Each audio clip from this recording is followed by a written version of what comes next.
Good evening. Welcome to this meeting of the Foundation for Science and Technology. My name is David Willits. I chair the foundation, and today we're going to focus on the hot topic of creating a UK ARPA and how we make a success of it. This, of course, is an idea proposed by the government. It appears in its R&D roadmap. There's lots of important questions about how it should work and what its priorities should be. And the House of Commons Science and Technology Committee is currently conducting an inquiry into the proposals for UK ARPA. So I'm delighted that in our three panelists, we'll begin with the Right Honourable Greg Clark MP, who chairs that committee, previously, of course, having been Secretary of State in Bays, and who has made some fantastic contributions to the Foundation of Science and Technology over his career. So it's good to have an old friend of the foundation back. And after we've heard from Greg, we'll then hear from Dr. Ruth Mckernan, who was, of course, the head of Innovate UK and who has now moved on to working in support of UK biotechs as a venture partner with SV Health Investors and also leads the Dementia Discovery Fund. We'll then hear from Felicity Birch, Director of Innovation and Digital at the CBI. And finally, leading the questions will be Sarah Hodgits, who is the Programme Director within Bays, actually charged with delivering UK ARPA. They'll then, after each speaker has spoken for about 10 minutes, there'll then be time for questions.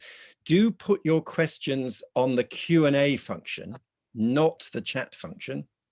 And of course, you can start putting your questions down at the beginning, and then you can upvote the questions that really seem to you to be the most relevant, the most urgent, and it helps me as chair identify the questions to turn to.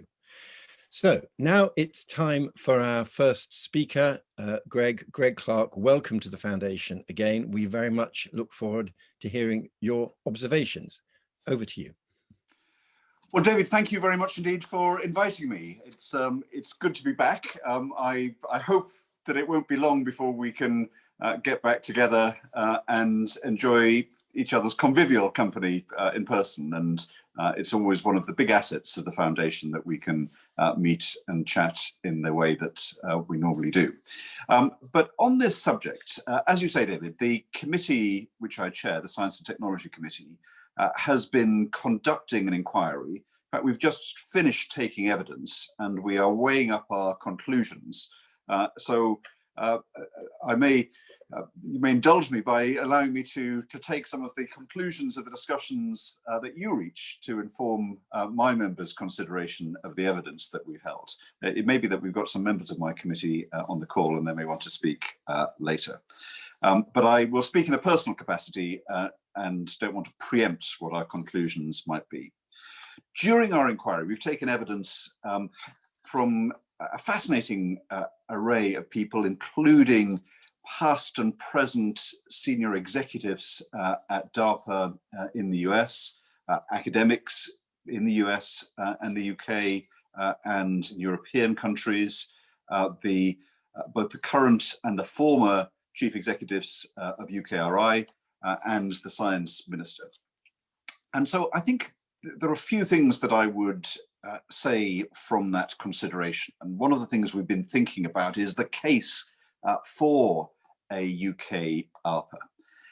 And the first thing to say is that the context is very important.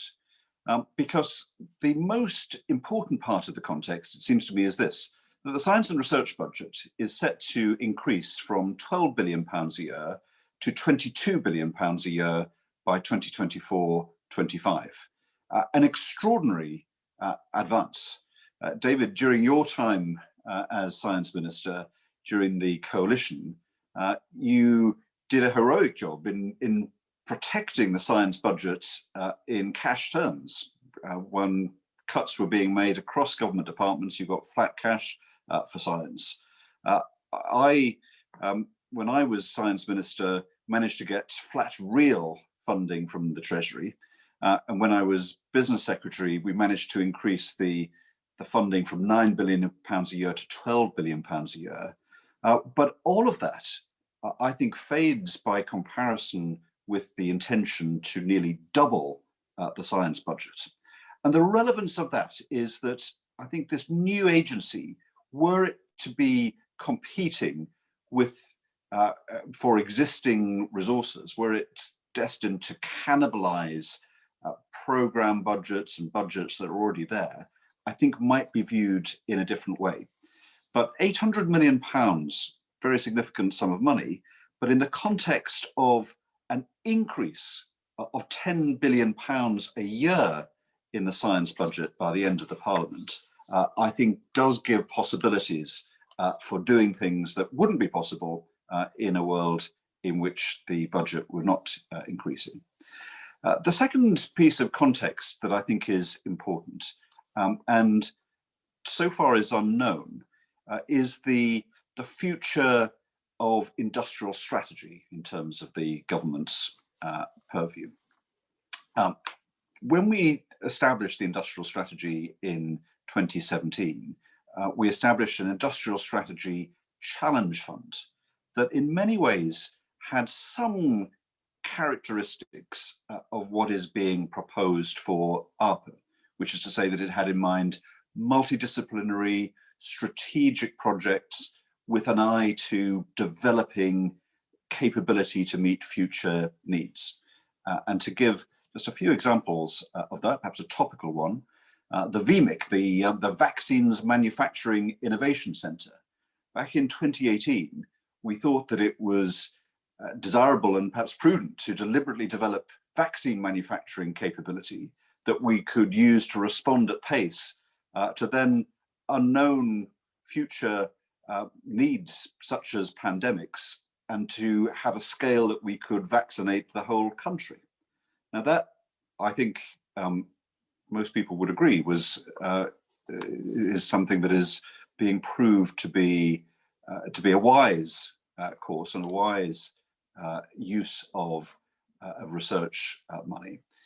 Similarly, the Faraday Challenge was through the Industrial Strategy Challenge Fund, was there to develop UK battery manufacturing capability on the basis that we would need this if we were to prosper in future in automotive. And the Faraday Institution and the National Battery Manufacturing Centre, Coventry, were set up to pursue this. And again, what we're seeing now is that the phasing out of cars with internal combustion engines and the move to net zero is making that appropriate. So one question that I think will determine both whether we need an ARPA and its remit is whether there will be a continuation of this new and I would say important departure. One of the things that the Industrial Strategy Challenge Fund has done is to deploy for relatively long-term commitments public funds, but also as a condition leveraged in funds from the private sector. And of the £5.6 billion that has been invested in these challenges, 2.6 has been public money from the science budget and 3 billion from private sources.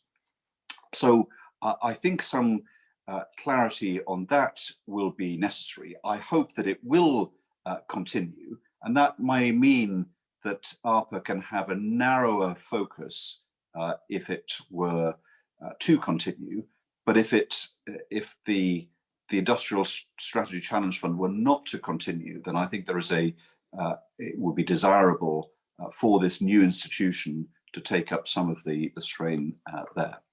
But finally, in terms of what I think were we to have a UK ARPA, what it might look like.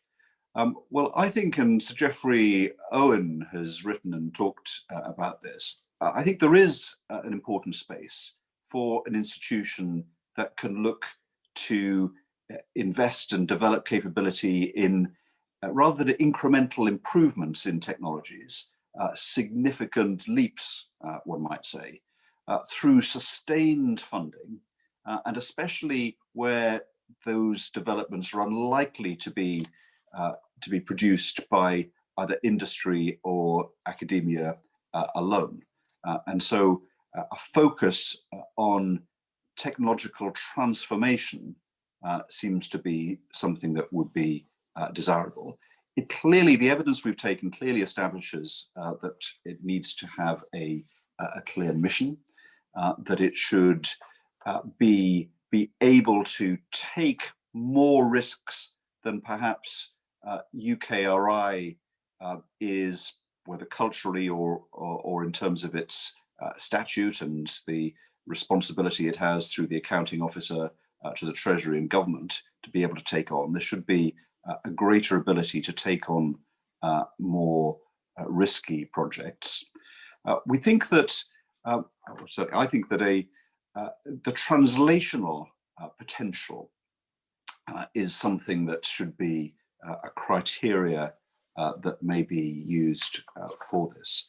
One of the things that, in evidence to the committee, Baroness Brown of Cambridge, Julia King, said that, I think she captures it quite well. The gap I see in our research and innovation landscape is science push, helping great scientific ideas escape from the laboratory into applications which enable a step change in the way current technologies or processes work, or into applications that no one has yet thought of. That seems to be a good broad remit that then needs to be translated into particular challenges. The risk of failure, I think, needs to be accommodated clearly and explicitly from the beginning, and perhaps part and parcel of that should be a commitment to long-term funding, so that there is confidence that perhaps initial setbacks don't prove fatal to the ambition that's set up.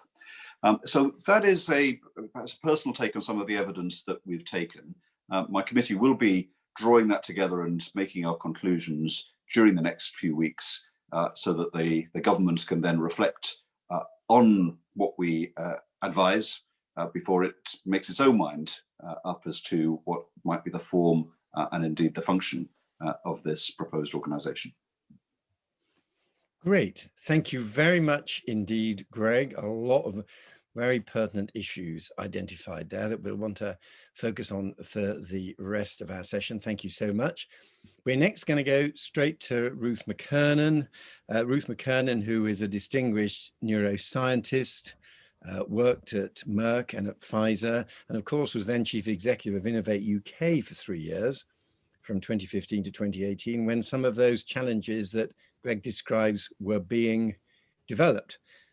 So Ruth, we very much look forward to your observations. Turn on your video and let's roll. Okay, I hope you can see me. Yep. And also I do have some slides, David. So if that's okay, I am going to take the screen. Yep. Which hopefully this will work. Now, can you see what's on my screen here? At the moment, we're still seeing you, Ruth. Okay, let me just give it another go. In my experience, the more distinguished the scientists, the harder they find the screen share function. Well, I must be, yeah, let's not go there. I just have to.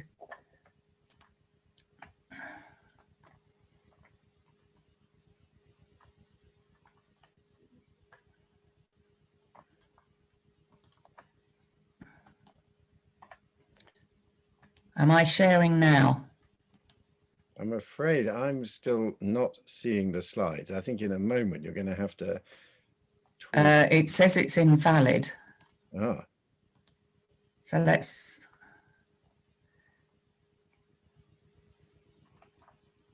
try again.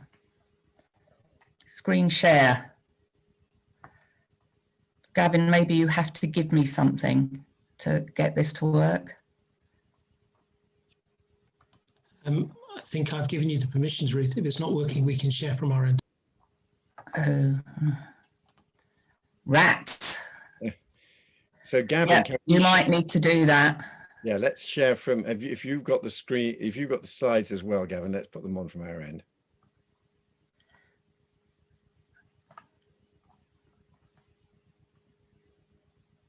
Here we are. Right. Okay, very good. Yeah. So I think what I'm going to talk about here follows on really well from what the Minister said. And I'm going to start with the hypothesis, the proposal, that ARPA is a public sector new technology venture fund. And that's the way that we should think about it. And I've drawn on conversations and work from a lot of people here, and I've just listed them on the bottom there. So Gavin, if you could move on to the next slide. This is how I'm going to talk through this proposal.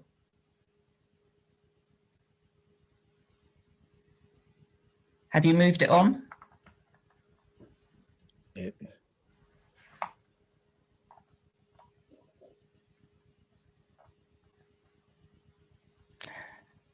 I think, Ruth, you keep talking, and Gavin hasn't been able to move it on yet, but you don't want to lose too much time. You keep talking. No, okay. Okay. Okay, in that case, I'm going to have to just do something here so that I can see the slides myself. Right, so my outline here is that I believe ARPA's role is to deliver technology solutions for national security challenges. And the focus here should be speed and delivery. And when I talk about national security challenges, I mean that quite broadly. So some of the things the Minister referred to really, that could be a public health challenge. It could be an energy... Ex-Minister, Ruth. Sorry, ex-Minister. Okay. So it could be a public health challenge, an energy security challenge, or a digital security challenge, any of those things. And what I'm drawing on here is my learning from Innovate UK. And as you rightly said, Greg, the work that was done in developing the Industrial Strategy Challenge Fund was one that I led with some of my colleagues, with Kevin Bourne and Mike Biddle. And there's a lot, I think, to learn from that. So while we were looking at the Industrial Strategy Challenge Fund, we spent time talking to people from DARPA. We had a group over from there. And in the next slide, I'm going to compare Industrial Strategy Challenge Fund, DARPA, and where I believe ARPA UK should sit. I think it's important that we consider it to be like a venture fund, to have the sense of a venture fund. Obviously, it's not there to make returns, but the feel of a venture fund with the speed and the flexibility that comes with it, I think is a good way of looking at it. And then lastly, a straw man proposal. It's going to be wrong. Of course, it's going to be wrong, but let's just get into the details of what ARPA might look like. So on the next slide, if you get the chance to look at it now or later, I'm going to go through the purpose, the oversight, governance, and then talk something about the scale, funding, and the difficulty in recruiting people. So the purpose for DARPA and ARPA, I think, is national security broadly. And DARPA always said that their investment or their funding was so that they wouldn't be strategically surprised. The ISCF, the Challenge Fund, is quite different. Its goal was to stimulate the UK economy and to raise productivity. It wasn't about security, and it certainly wasn't to have government as a customer. It was to have business growth and customers very broadly. And the way that it was set up, we started by engaging with business, by selecting the challenges with business, ideas that would be very valuable in bringing in revenue and growing businesses in the UK. So there was a partnership with industry and government from the very beginning. You know, it's a big chunk of public funding, so there is some strong oversight. In fact, I would say that the ISCF has really not wanted for governance at all. It has some scrutiny at all levels. So from UKRI through BEIS through Treasury, of course, many levels of approval authority, so challenge directors up to 10 million, and then increasing levels of oversight and authority for spend, so 4 levels of oversight.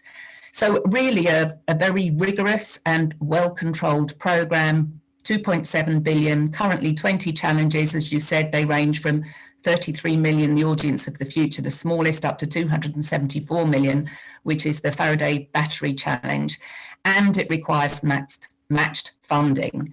DARPA and ARPA, I think, have some differences. So as well as the purpose, The oversight is really light for DARPA. So there's an annual report to Congress, and it's overseen by the DARPA director who is appointed by Congress. And I think it's really important that ARPA UK maintains as light as possible an oversight so that the challenge directors are able to work at speed and really be very competitive. So I would propose a single high-level board. We can talk about what that's going to be in a minute.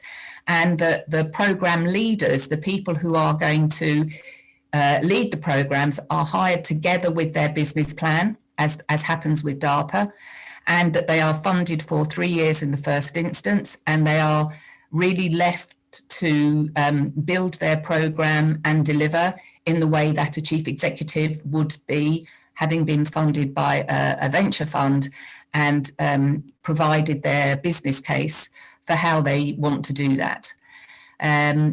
So approval authority, I've come up with a thought that the program leaders, as I'm calling them, should actually be assigned to a host institute. And that host institute need not sit within UKRI. So it could be NPL, it could be VMIC, as you said, it could be a catapult centre like the Energy Systems Centre or a Royce Institute. But I believe an arm's length body, an arm's length institute would be a good place for them to be. And there are actually several hundred of them in the UK. It's important that it doesn't have matched funding, no labs, so a virtual organisation under the programme leader, and has complete focus to deliver on the business plan that has been laid out. When it comes to recruitment and salary, this is a difficult one. It was difficult to find challenge leaders for the Industrial Strategy Challenge Fund, so maybe 50 to 100 candidates before we found them, and they are UKR employees.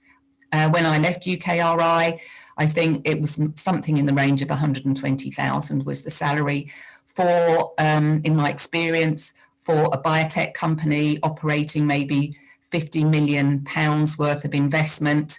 An average salary would be more like 180,000, and that wouldn't be out of line with DARPA. So if we go on to the next slide, if you're able to show it, I'll just give you a flavour of why I think it's important to think like a venture organisation and think of this as a CEO given opportunity to deliver.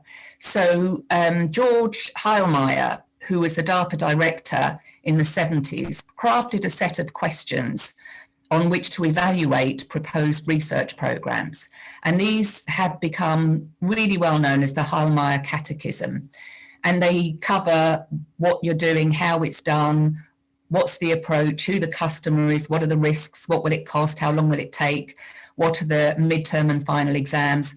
And they really match very well with a venture investment checklist on all of the things that you want to see in a business plan, and you want to get the sense that this will work before money will be assigned to a CEO and put to work. And in my last slide, I'm just going to go through what I would describe as the proposal in high level.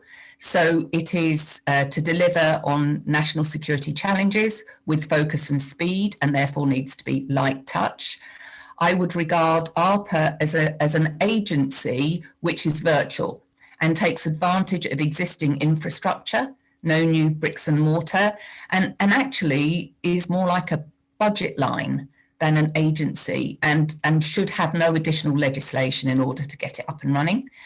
The program leaders should be entrepreneurial CEO style leaders, and it would be good to draw on people who have been serial entrepreneurs or who have been investors or venture partners in venture organisations.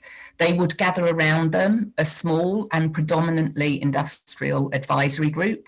So important for them to have the advice that they need in order to help them deliver. And there would be a single high-level oversight board, and we should draw widely across science, technology and government here. So I'm thinking of the level of the chair of UKRI, Council of Science and Technology, the government chief scientific advisors, a useful representative of ministers from BEIS and Treasury, or their delegates, and maybe one or two others. So the board I just described would select the challenge areas broadly. I think that's a government role to select the challenge areas, and then the programme leaders, based on the people and the business plan, would be selected by the board. I think Innovate UK could very happily run the process, and funding would be provided as a ring-fence budget line to a suitable host institution that the programme leader would choose themselves. The programme leader would be able to manage projects as they see fit, so they could sponsor research in a university department, in a business, in a contract research organisation. It's their choice, and they would have a budget allocation up to them to use it as they see fit. And then, of course, we already have some processes in place to allow follow-on funding through existing organisations such as Innovate UK, getting investment from other parts of the investment ecosystem, such as the British Business Bank. And we would be looking for them to deliver intellectual property, licensing, and solutions to the challenges that government have set out. And then government, I would expect, to be procuring those solutions as they are delivered. And I am going to pause there. Even without slides, I hope you were able to follow what I was saying. Thank you. Thank you very much, Ruth. Actually, our team at the FST were able to get the slides to work alongside your talk. So that was all fine. Good. Thank you very much for that. Let's third turn to Felicity Birch, who is Director of Innovation and Digital at the CBI, and in previous roles at the CBI as well. I know she has a long-standing interest in R&D policy and is a considerable expert on it in her own right. Felicity, thanks so much for doing this. Over to you. Thank you so much, and thank you for that very kind introduction.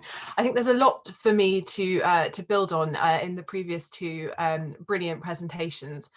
So I'm going to focus in on a couple of things. So not just how you set UK Arpa up for success, but also what success might look like, and particularly what success might look like from the perspective of the business community. So firstly, I think one thing that's really important is that UK Arpa does have the potential to set the UK up to be a science superpower. We are at a really unique moment in UK history. We obviously have the COVID crisis and the COVID pandemic and the ensuing economic crisis that has unfortunately resulted from that. But we've also had Brexit. And for me, Brexit is making a choice about who we are as a nation. And we now need to demonstrate what we're going to do with that choice. And we need to demonstrate to the rest of the world what an independent UK can do and who an independent UK is. And one of the things that government has talked about really clearly is about making the UK a science superpower. And I was thinking a bit about what does that mean and what could that mean? And for me, you know, the role of a superpower suggests that the UK science is influential and it's impactful all around the world. And I think ARPA does have a potential to play a role there, especially if we focus in on using ARPA to solve specific social or economic challenges, and ones that are challenges all around the world, such as things like health or net zero, where the UK has the potential to lead the way. But it's not just an opportunity to sort of set the tone in terms of who the UK is. It's also an opportunity to solve problems with our existing innovation ecosystem. And I was thinking about two in particular. So firstly, around leveraging business investment. The UK is brilliant at science innovation. We all know this, but for a long time we haven't done enough of either of them. You know, I'm sure everyone listening to this call will know how stubbornly UK R&D has stayed at around 1.7% of GDP. And as Greg Clark mentioned in his intervention, we're in a landscape of increasing government spending on R&D, which is very exciting. But the only times countries have successfully raised the level of their own R&D overall R&D, sorry, is where they've leveraged in business innovation as well. So I think we need to design ARPA in a way that can help achieve that goal. And I was struck by the comments from Greg Clark, actually, that they'd heard that the UK suffered from a lack of science pull. I don't think that the business community would always reflect on it that way. And actually, there are concerns that there's not enough sort of market pull rather than sort of science push. And we do need to make sure that we're creating the market in the UK for innovation. I'll say a little bit more on that later. And then the second thing I thought it would be useful for ARPA to look at is playing a role in levelling up. About half of R&D investment in the UK happens in London, the southeast and the east of England, although there's brilliant R&D all around the country, and we know R&D plays a really important role in driving growth. So potentially funding and establishing the new agency outside of London could serve as a catalyst for regional growth. And potentially establishing it around one of the sort of growing regional hubs for research would be a good way to look at doing this. Not only would that support levelling up, but it could also help unlock a wider pool of talent from around the UK.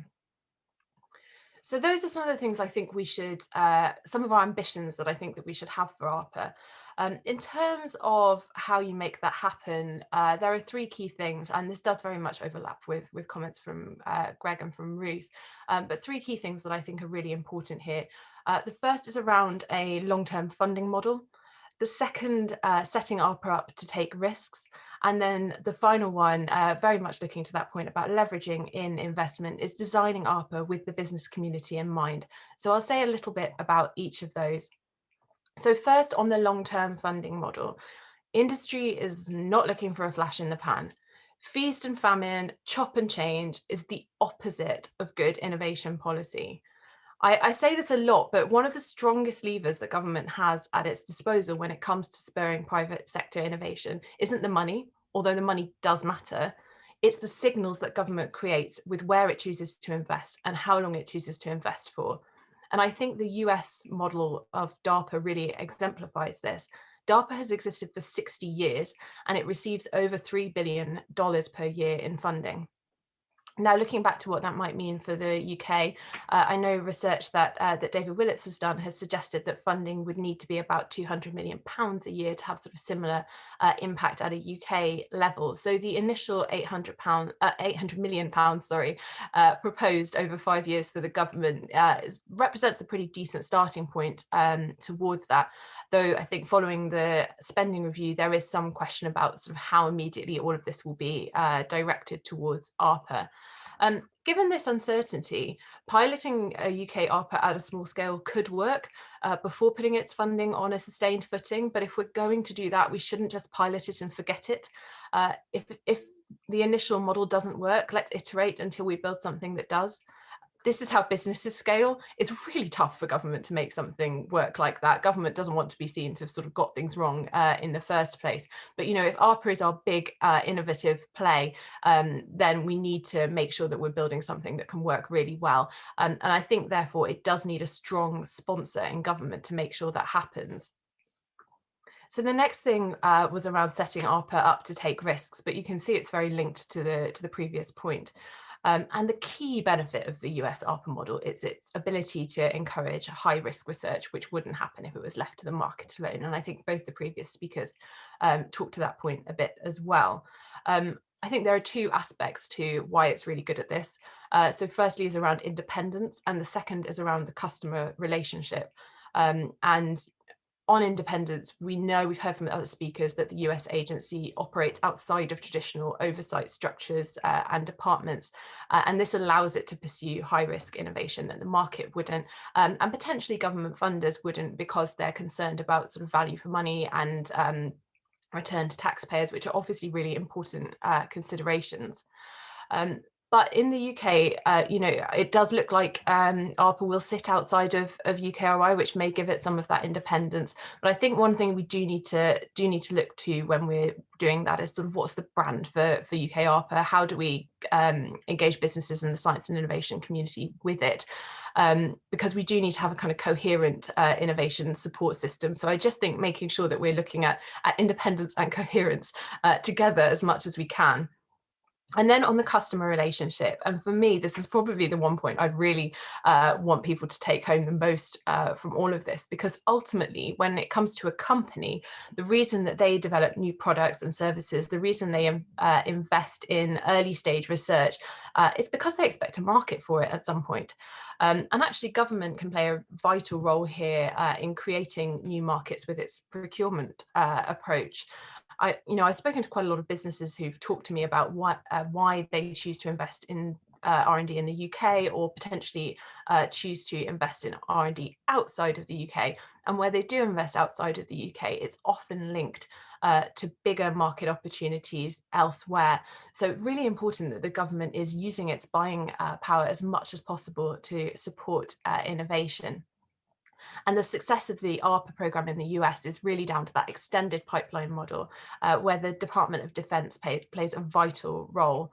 I liked Ruth's characterization of kind of solving national security challenges through ARPA and using a sort of broad definition of that. And there's a few areas such as health or energy where I think key departments like the NHS could play a real role in acting as a lead customer there.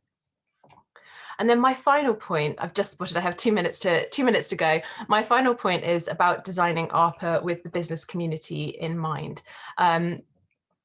While obviously government's going to create ARPA, industry expertise and funding will be an important factor in its long-term ability to bridge that gap between blue sky research and marketable products. So government and business need to work together closely to develop that new agency. And for me, there's a few key factors there. Firstly, a brilliant brand. The agency's brand is going to need to be bold if it's going to compete internationally and attract investment. To do this, government must be ambitious with its marketing of ARPA, identify a new name and a mission statement which inspires and encompasses its purpose and vision. And this will also help attract the brightest researchers from around the world. Second, it's practical, but get IP right. Intellectual property agreements can often be the blocker between really good collaborations on innovation. And the final one is design funding in a way that works for business. Ruth talked a bit about making sure that there's not match funding, but one of the other things we've also heard from businesses is the US ARPA model is really good because it has funding in 10-year increments with 3-year gates where they check in if the project is successfully delivering, but the assumption is the funding is there if the project is working.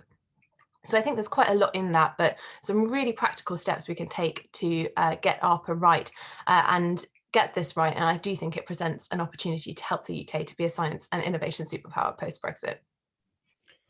Fantastic. Thank you very much, Felicity. Now I'm just going to turn briefly before we move to the Q&A session to Sarah Hodgits, who is Deputy Director in the R&D Directorate at Bayes and is directly involved in the delivery of UK ARPA. So your comments, Sarah, on what you've heard so far. Thank you very much, and I intend to be brief because I'm really looking forward to comments from the virtual floor here. I'm delighted to hear the panel's kind of broad support for what we're trying to achieve here for UK ARPA, but recognise there are many ways to deliver this ambition. Just wanted to be clear about the kind of how high the level of ambition is in government to make this a new way of funding. There is in no way an intention to replicate what we already have in our fantastic funding landscape. Definitely needs to be complementary and to be doing something very different. So without letting any cats out of the bag, we will be establishing UK ARPA and recruiting its leadership this calendar year. But the discussion is definitely still live. So this debate is playing into our thinking as we move forward. So again, grateful for the thoughts of the panel already and really look forward to comments and questions from the virtual floor. Thank you. Can I invite our panelists now to turn on their cameras and we'll go to the Q&A session. And look, the questions that have been coming in are fantastic and a tribute to the expertise of the people who participate in our FST events. Let's jump straight in with a very strong theme that's emerging, which is how will this institution fit in to what is already quite a complicated landscape with a range of institutions and funding bodies. That's a widely shared concern that appears in several of the questions. I'm going to go through in the order that we started with Greg first. Any observations on that? Well, the experience of the US ARPA that became DARPA is that it shouldn't fit in too neatly and too closely. The witnesses that we had talked about it being an island with a bridge. So it was connected to the wider research environment, but it was very definitely offshore, and it was a bridge rather than something that enveloped it. And the reasons for that are obvious. DARPA has its own culture, and it is distinct from the culture of the other parts of the US funding system. Sure, one of the consequences of that is that there is a risk of duplication. Now, I think there are different types of duplication. Clearly, you don't want to have yet another set of calls with slightly different criteria that involve everyone in a lot of bureaucracy. But duplication in the sense of perhaps doing some of the same things as UKRI funded projects, but perhaps doing them in a different way, that type of duplication, I think, is something that ought not to be forbidden. And indeed, close to home and recently, the fact that we have multiple vaccines being developed against the coronavirus, I think is not a kind of duplication that I would want to suppress. And so I think that thought has to be there. I wouldn't be too neat in looking for it to kind of slot into the system. Right. Thanks very much, Ruth. Yes, thank you. I would slightly disagree a bit, I think, and form must follow function here. And we need to really focus on what the challenges are that people are going to try and solve, and be able to use absolutely everything at their disposal to do that, whether it exists within our current structure for research and innovation or outside it. So let me think of just a hypothetical challenge to make my point. If we now believed that in order to get vaccines out to the population, a challenge should be something like a needleless vaccination that could be delivered to the whole population in a week. If you were going to work on that, would you want to be in an agency that had challenges that were of the energy and digital type, or would you want to be housed together with people who were vaccination and vaccination technology experts, and to be able to draw on that as well as other things? So I think once you consider the form, rather than compressing everybody together in one agency, you should consider providing a budget line to the person that's trying to solve that challenge and letting them sit where they want and draw on whatever technology is available to them, and thereby provide more freedom than you would to the group en masse in a new agency. Thanks. Felicity?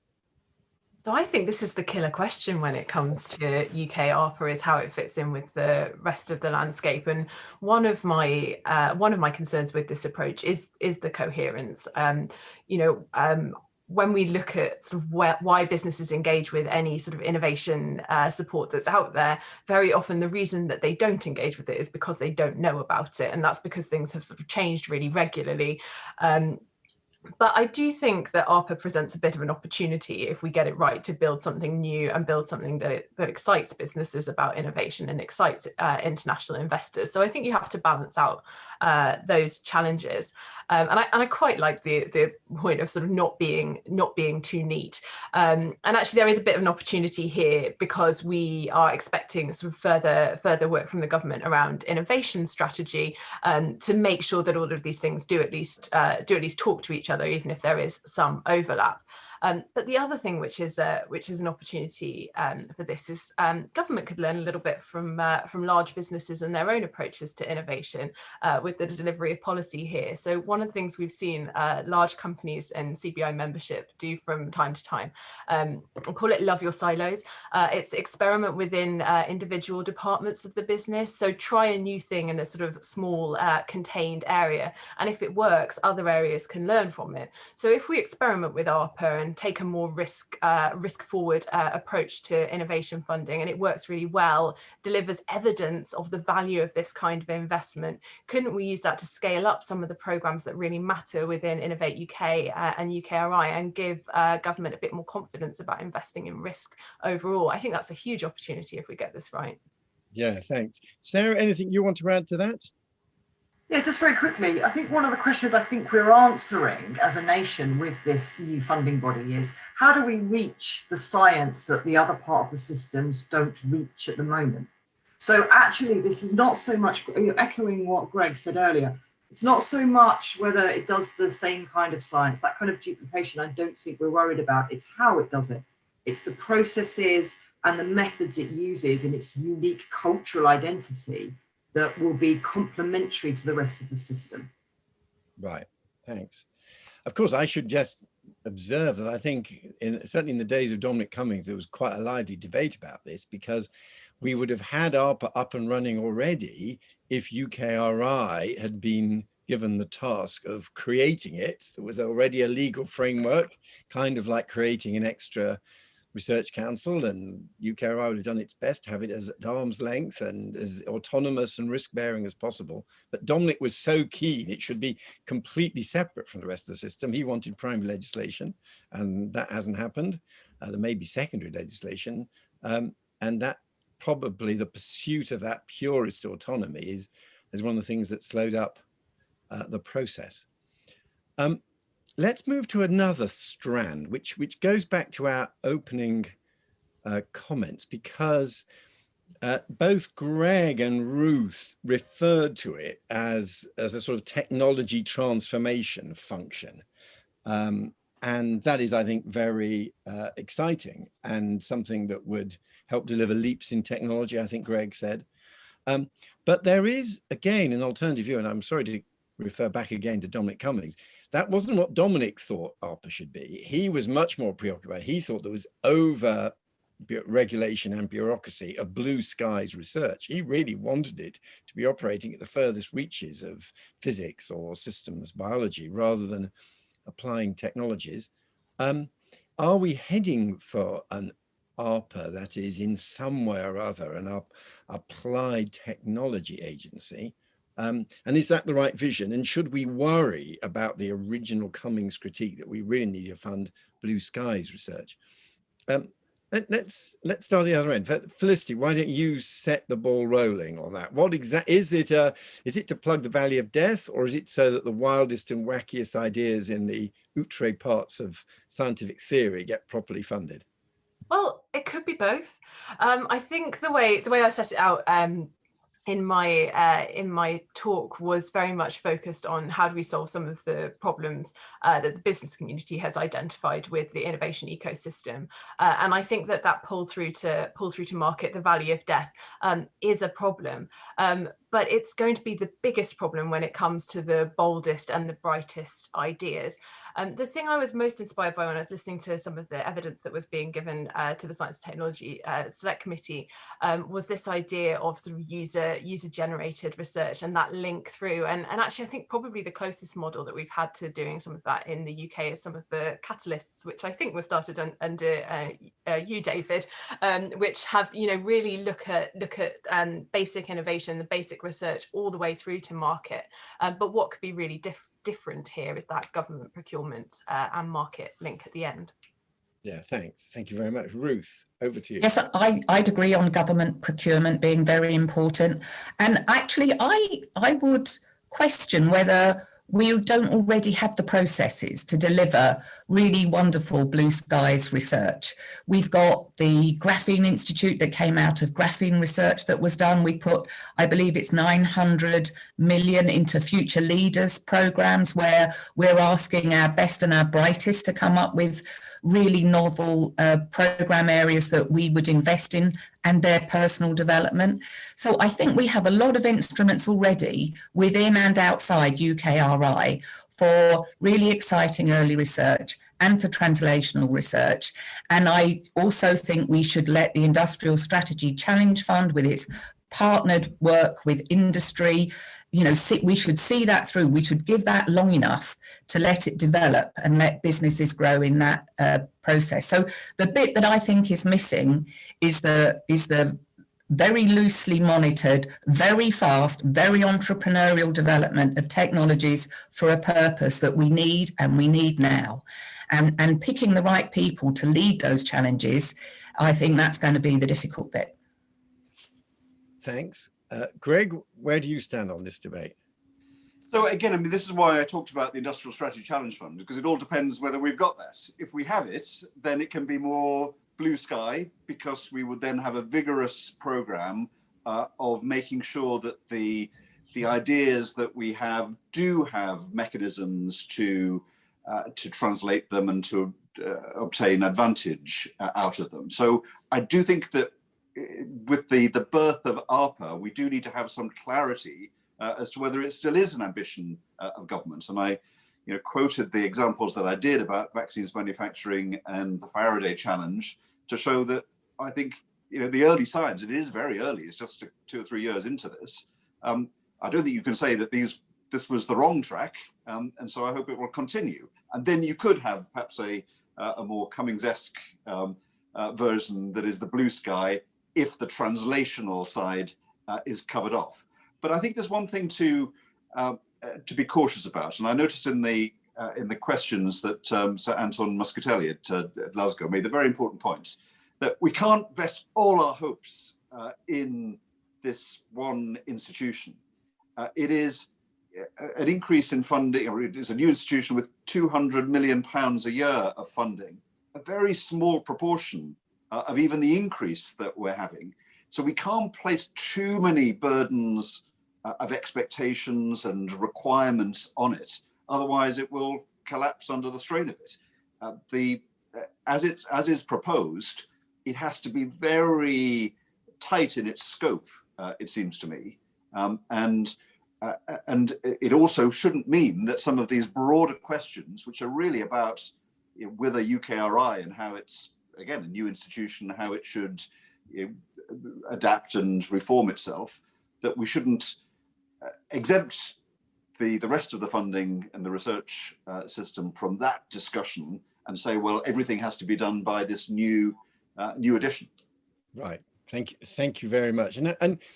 And Sarah, do you want to comment? And also, you might just want to say what the public statements are on the funding for this body, because it is all still quite a tight and constrained environment. You just want to remind us what the official position is on the amount it will have and how it will. Yeah, absolutely. The manifesto sets that it will have 800 million across the next 5 years. Obviously, we are rapidly approaching the first year of its operation, and I imagine that this will be over an upward taper from now going forward, because colleagues will know that spending money quickly is difficult in this area. More broadly on this, what it should focus on and which end of the kind of TRL level, or at the end of blue skies, or close to market. The jury is really out, and it's fascinating to hear all of the panel's views on this.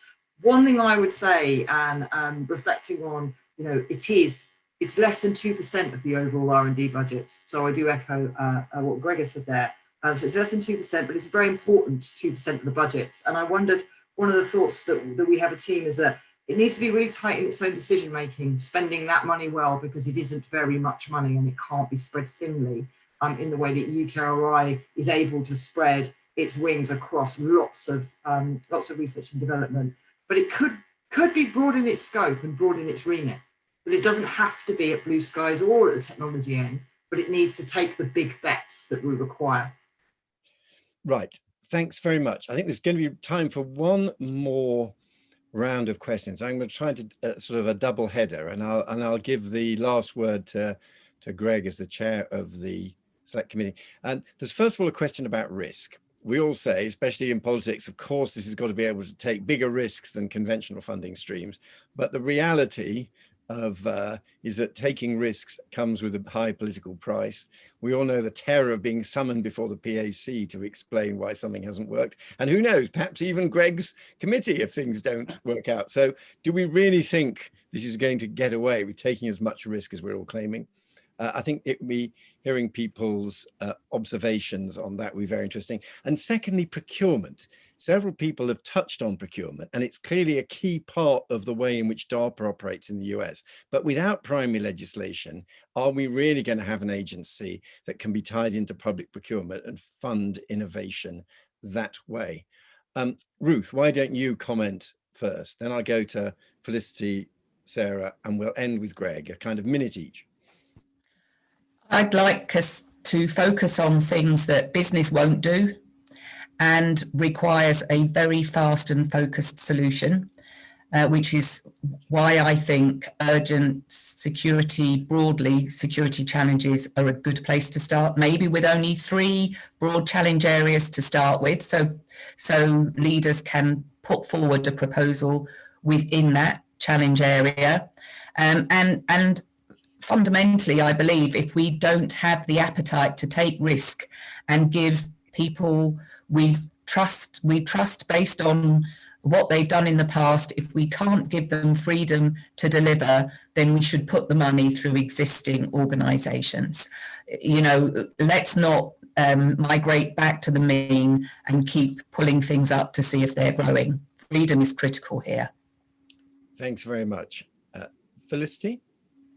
Well, on risk, I think ARPA has to be high risk, high reward. So it will need to take a portfolio approach, and one would hope that it will succeed in a big way on a few of its projects. But I also think that there is a role for government committees like the Science and Technology Select Committee to understand the role that ARPA is playing there and make sure that the scrutiny is appropriate to the risks that ARPA is being expected to take.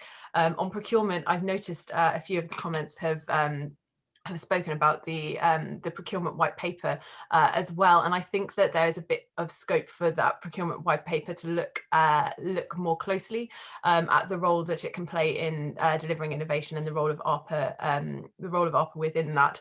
I don't have a lot of detail on that at the moment, but I do think making that link work is going to be crucial to making ARPA work as well. Thank you. Sarah? Risk is absolutely fundamental to this. This is why it's going to be different to what we already have. So establishing a new risk tolerance in the minds of the people that are running it and the people that, like myself, will be in the control environment for it is really, really critical to its establishment. Thanks. And finally, Greg, your parting observations on the discussion we've had. Well, thanks, David. I think on risk, I mean, this is one of the reasons to set up something new and perhaps apart from the existing structure, because it comes with that expectation around it. And certainly my committee, and perhaps even the Public Accounts Committee, might bear in mind what its provenance is from that point of view. And as I understand it, this is one reason for primary legislation.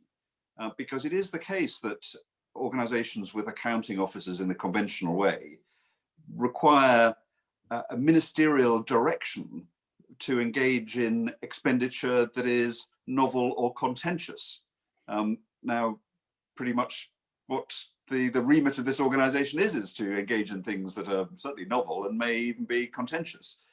So I do think, you know, creating something that very explicitly is licensed to take risks, I think is important. But, and here's a cautionary tale, if we think, as some of the evidence that we've had before our committee, including a very powerful and pungent statement from the University of Oxford, who were very critical that the whole research funding system is too risk averse, then let's not, by setting this up, ignore this question that hovers over the whole of the research system. I'd be concerned if that were the case. On procurement, yes, and one of the features of the US system, you know, DARPA started as ARPA, but it had the D for defence put in there because it was thought necessary to have a customer, and the Department of Defence was to be that customer. We've thought about this, and I saw again a comment in the comments stream from Lord West, who obviously has ministerial experience as a defence minister, and indeed, of course, in the Royal Navy as an admiral. And the concern is that if you make a particular government department, whether it's the Ministry of Defence or perhaps for health challenges, the Department of Health and Social Care, if they are the customer, then really you have to give them the money for it. And the experience that I think Lord West points to is that these research programs tend to get gobbled up when there's an emergency that requires their use elsewhere.